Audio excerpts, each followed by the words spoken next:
الحكم العمل في شركات السمسرة في الأوراق المالية. أولا نعرف ما الأوراق المالية. الأوراق المالية الأسهم والسندات.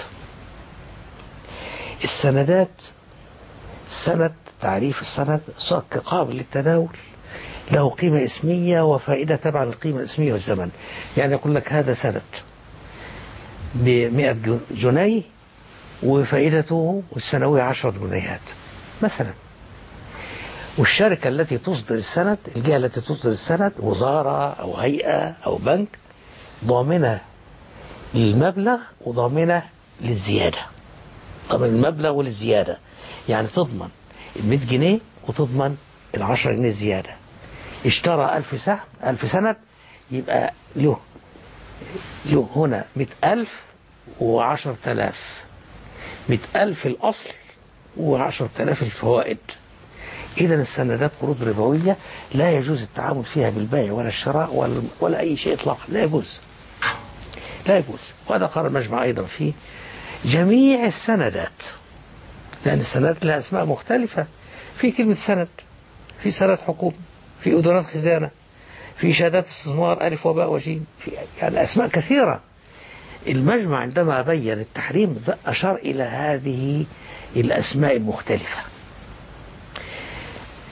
الأوراق المالية ليست السندات فقط، ولكن أيضا السندات والأسهم. طيب السهم يمثل ملكية حصة شائعة في شركة من الشركات، يعني إن مالك السهم شريك في الشركة. تشتريت أسهم في شركة كذا، إذا أصبحت أحد الملاك لهذه الشركة، تملك في الشركة بقدر الأسهم التي معك. طيب أنا الملكية في شركة يبقى حلال ولا حرام؟ المجمع قسم هذا إلى 3 أنواع. شركات نشاطها حلال ولا تتعامل بالربا، أسهمها حلال، هذه واحدة. الثانية، شركات نشاطها حلال وتتعامل بالربا، والربا حرام، يبقى إذا الأسهم حرام. شركات نشاطها حرام، إذا الأسهم حرام.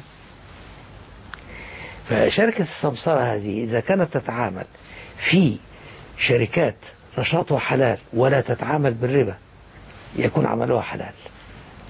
تتعامل بالربا أو نشاطها حرام، يبقى الأسهم حرام.